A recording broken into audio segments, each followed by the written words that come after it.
Olá pessoas, você acabou de chegar aqui no canal H de História, então aproveite e fique com a gente até o final desse vídeo. Lá no final você aproveita e deixa um comentário do que você achou, do que você gostou e o que lhe chamou a atenção neste vídeo. Você sabia que os europeus já acreditaram que eles eram praticamente os únicos que viviam no planeta Terra? Isso mesmo.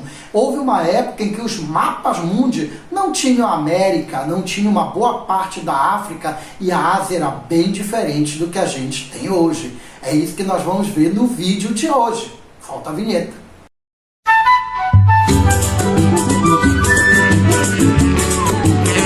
Então, pessoas, eu sou o professor Keiler e você está no canal H de História. Deixe logo aquele maravilhoso like aqui nesse vídeo. Se você não gostar do vídeo, você dá um dislike, tá tudo bem, a gente está aceitando tudo. Mas aproveita, se não é inscrito, também se inscreve no canal, ative ali as notificações para você ficar por dentro de todos os vídeos que a gente posta por aqui.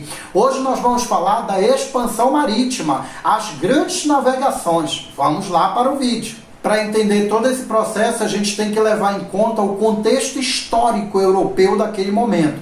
Nós estamos falando de um período de desenvolvimento do capitalismo, da transição do feudalismo para o capitalismo, que vem lá da Baixa Idade Média para a Idade Moderna, que é marcado por acontecimentos como o renascimento comercial. Esse renascimento das atividades comerciais, esse fortalecimento do comércio, se dá a partir do momento em que se intensifica o contato entre o Ocidente e o Oriente, através principalmente de atividades comerciais como a compra das especiarias.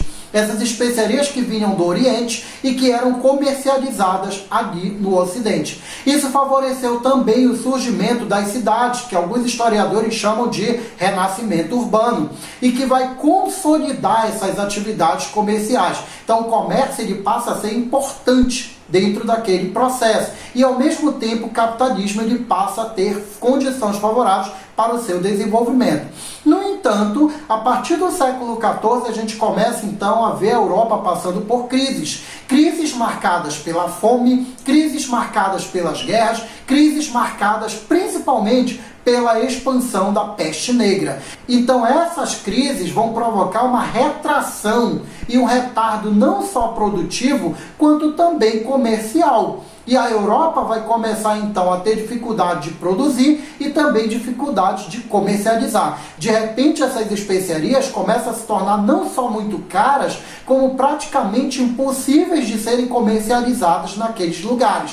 É aí que nós vamos perceber essa burguesia, esse grupo de mercadores interessados então em resolver o problema. E para resolver o problema, uma das soluções seria buscar uma nova rota para chegar até essas especiarias. É isso que nós vamos chamar de grandes navegações, é isso que nós vamos chamar de expansão marítima. Entre os fatores geradores da expansão marítima, nós podemos destacar três elementos. E o primeiro elemento é deixar bem claro que essa expansão é uma busca de especiarias. Especiarias eram produtos que vinham do Oriente, produtos que eram escassos no Ocidente, produtos que tinham alto valor comercial. E qualquer um que comprasse para revender esses produtos, automaticamente teria muitos lucros. E esses produtos eram produtos que hoje seriam muito simples. Eram produtos como sal, canela, gengibre, pimenta, noz e também produtos de luxo, como por exemplo sedas indianas, sedas chinesas, porcelanas chinesas e ao mesmo tempo tapetes persas, produtos que vinham daquela região, que eram produtos que serviam não só para temperar alimentos e garantir que esses alimentos durassem um pouco mais, como também produtos que serviam para a ostentação dessa elite. As especiarias saíam das Índias, ali da região oriental, por um preço muito baixo, mas elas saíam passando por diversos atravessadores e os principais deles, os árabes, por exemplo, que compravam do Oriente e revendiam para duas cidades, Gênova e Veneza, que ficavam ali no norte da Itália. E eram essas duas cidades que revendiam para a Europa a um preço muito alto e algumas vezes um absurdo de comprar. Não dava para então fugir desse monopólio, porque a única rota era o mar Mediterrâneo. E se tivessem que passar por ali, teriam que pagar impostos para as cidades italianas, o que encarecia ainda mais o produto e praticamente não seria interessante. O melhor mesmo seria buscar uma rota até essas especiarias. O segundo fator gerador é a busca por metais preciosos. Havia também o interesse de chegar no Oriente e poder explorar as minas de metais preciosos, principalmente de ouro e de prata, que teoricamente existiam ali. É bom levar em consideração que as moedas dessa época eram cunhadas com ouro e com prata. Então, praticamente, achar uma mina de ouro ou uma mina de prata seria achar uma mina de dinheiro. Então, era muito importante também porque as minas de prata e de ouro da Europa estavam decadentes, esgotadas, porque estavam sendo exploradas desde lá do Império Romano. Então era preciso achar novas fontes. O terceiro elemento é a busca de mercados consumidores. É claro que nós estamos vendo esses mercadores, esses interessados na expansão, em busca naturalmente das especiarias, dos metais, mas eles também buscavam novos mercados, uma vez que os mercados europeus já não eram suficientes e que ao mesmo tempo não seriam exatamente o mercado que absorveria toda aquela quantidade de produtos que eles tinham a oferecer. Sem contar também que os produtos europeus seriam novidades nesses novos mercados, tanto ali pela região dos árabes, quanto também ali nas Índias. Então levar esses produtos para o mercado novo seria a garantia de vendê-los a um alto preço. O primeiro país que se empenhou nesse processo das grandes navegações foi Portugal. E porque Portugal tinha condições de dar então início a esse pioneirismo. E nós vamos elencar então aqui alguns elementos.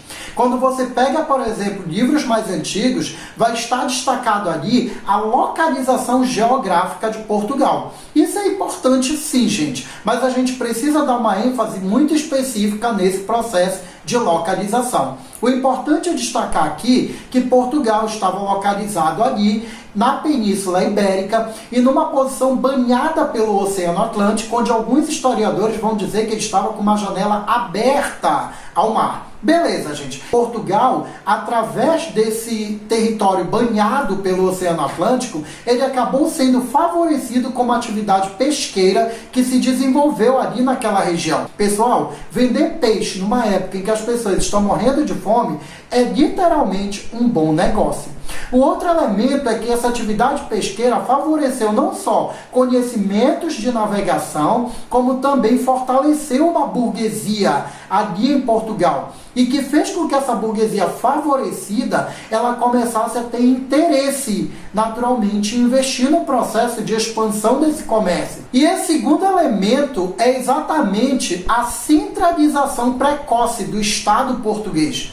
Portugal foi o primeiro estado que se centralizou na Europa. Significa dizer que o território ele passa a ser definido, nós temos uma única autoridade e essa única autoridade ela vai então não só centralizar as decisões, como ela centraliza também a arrecadação de impostos. Ela aumenta essa arrecadação e ao mesmo tempo ela vai investir em um determinado setor. Durante muito tempo, esse Estado português ele era comandado por um grupo ligado à nobreza e que não tinha interesse naturalmente em atividades capitalistas e comerciais. A partir da Revolução de Avis, que levaria então D. João, mestre de Avis, ao trono, que era favorecido e era apoiado pela burguesia, que coloca então ele no poder com o título de D. João I, a gente percebe então que a postura do Estado português começa a mudar. Fatalmente nós teríamos aí condições políticas e específicas para o processo da expansão marítima acontecer de uma forma mais prática, de uma forma mais viável, de uma forma mais contundente. O outro elemento que também a gente não pode deixar de falar aqui é que, além de politicamente favorável e também como a burguesia interessada e aliada ao Estado, Portugal estava em paz.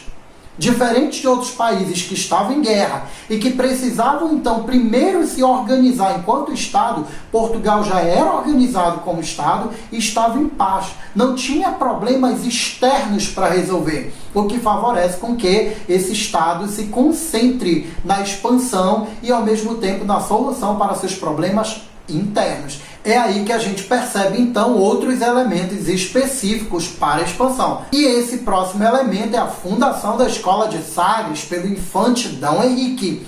Há inclusive relatos mais recentes de que a escola de Sagres não teria existido, mas isso é uma discussão que a gente não vai travar aqui nesse vídeo. Nós vamos levar em consideração que a escola de Sagres ela teria sido um centro de formação para esses navegadores, no sentido em que ela reunia então ali cartógrafos, navegadores, cientistas e uma série de outros profissionais que dessem conta e ao mesmo tempo que reunisse condições para que então todas as exigências para aquelas navegações fossem atendidas, favorecidas e naturalmente fossem iniciadas. É aí que a gente verifica, por exemplo, avanços favorecidos pelo próprio Renascimento, em que a gente vai verificar o surgimento da caravela, o surgimento do astrolábio, o aperfeiçoamento da bússola, a preparação de novos mapas e, ao mesmo tempo, toda uma preparação de navegadores em condições de realizar esse feito que, para a época, era tão desafiador. É importante dizer para vocês, gente, que tudo isso poderia dar em nada.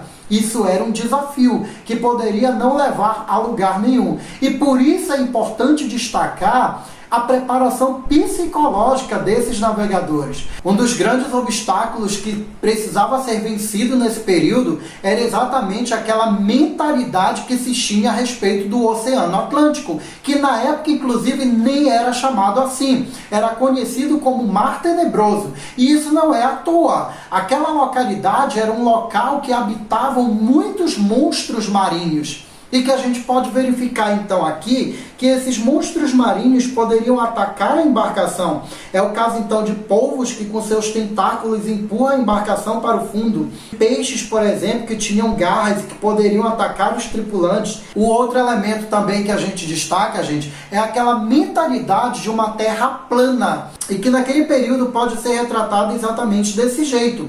Os ventos eram traiçoeiros e que levavam então a embarcação para onde é a linha do horizonte, que é exatamente o limite da Terra, e que essa embarcação cairia num grande abismo, e que lá embaixo já teria um grande monstro semelhante a um dragão que devoraria todas essas pessoas.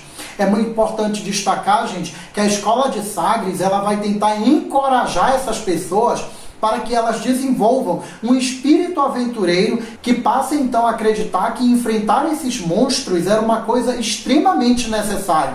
Uma frase do Fernando Pessoa resume isso exatamente para a gente. Ele diz: navegar é preciso, viver não é preciso. Os problemas não param por aí.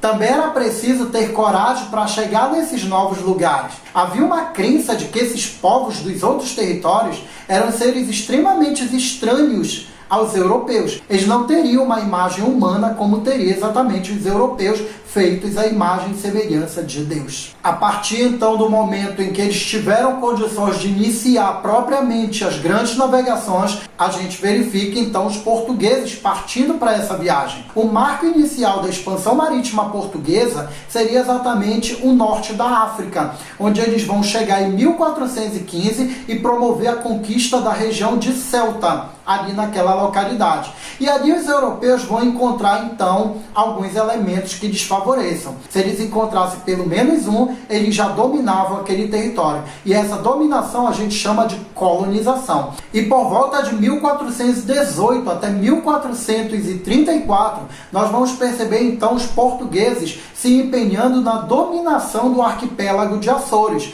Por volta de 1432, nós vamos perceber então Gil Eanes chegando ali na África subsaariana, mais ou menos naquela região onde hoje seria a Guiné. E ali então ele vai iniciar um processo de exploração daquela localidade.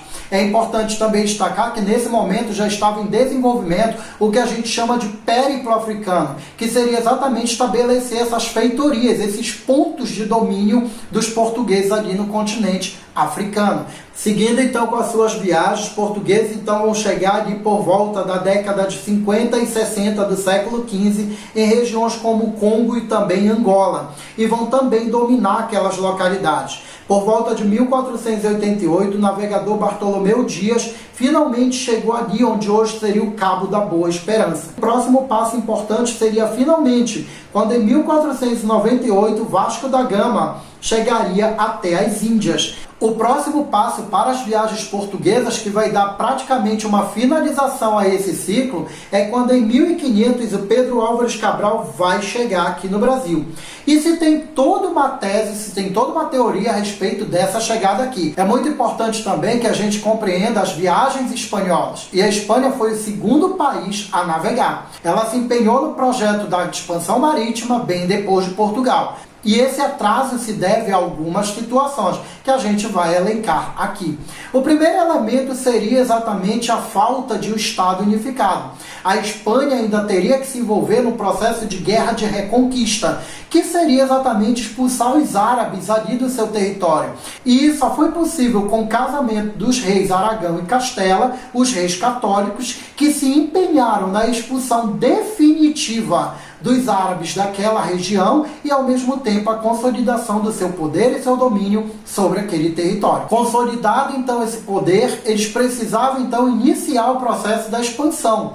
E isso daí fez com que eles começassem a buscar navegadores, propostas de chegar até ali, uma vez que era muito difícil, porque a rota pelo Mediterrâneo ela não seria uma rota favorável. E, ao mesmo tempo, a rota contornando a África já seria dominada pelos portugueses. Então eles precisariam buscar uma nova rota, eles precisariam buscar uma solução. E o navegador italiano chamado Cristóvão Colombo aparece então com uma tese e com uma possível solução para esse problema. No início pareceu uma solução absurda, mas dadas as circunstâncias, é exatamente essa solução, é exatamente essa proposta que os reis católicos vão abraçar. O Cristóvão Colombo era adepto da tese da esfericidade da Terra, ou seja, aquela tese de que a Terra é redonda e que mais tarde vai ser confirmada. No entanto, a gente percebe que para os reis católicos isso seria uma tese muito arriscada, mas o que não é arriscado e duvidoso na expansão marítima. E para o Colombo seria possível chegar ao Oriente navegando em direção ao Ocidente. Os reis resolveram investir no Cristóvão Colombo e a sua tese, e de fato ele teria chegado a um território.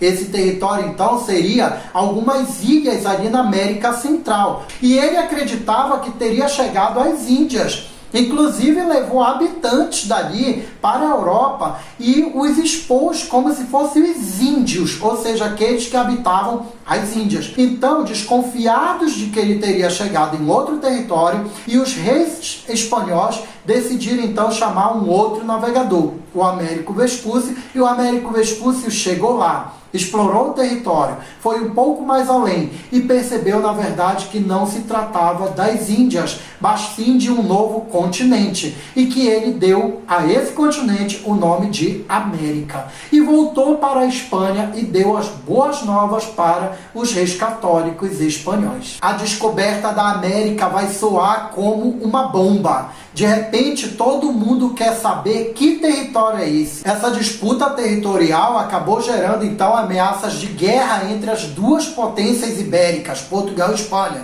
o que não seria interessante naquele momento, porque desviaria os investimentos para algo desnecessário, uma guerra. E aí as duas nações resolvem levar então o problema para o Papa resolver. E o Papa Alexandre VI resolveu a situação dividindo então o mundo em duas partes, através de um meridiano, uma linha imaginária que passaria então a 100 léguas da ilha de Cabo Verde e dividiria ali uma parte para Portugal e uma parte para a Espanha. A parte de Portugal seria o Oriente e a parte da Espanha seria o Ocidente. Acontece que nessa divisão, a Espanha sozinha ficaria com todo o território americano, o que automaticamente não foi aceito pelos portugueses, que ameaçaram invadir o território espanhol. Foi então que a Espanha chamou então Portugal para redefinir o território, redefinir a divisão. E aí os dois países resolveram assinar um tratado, que foi assinado na cidade de Tordesilhas em 1494,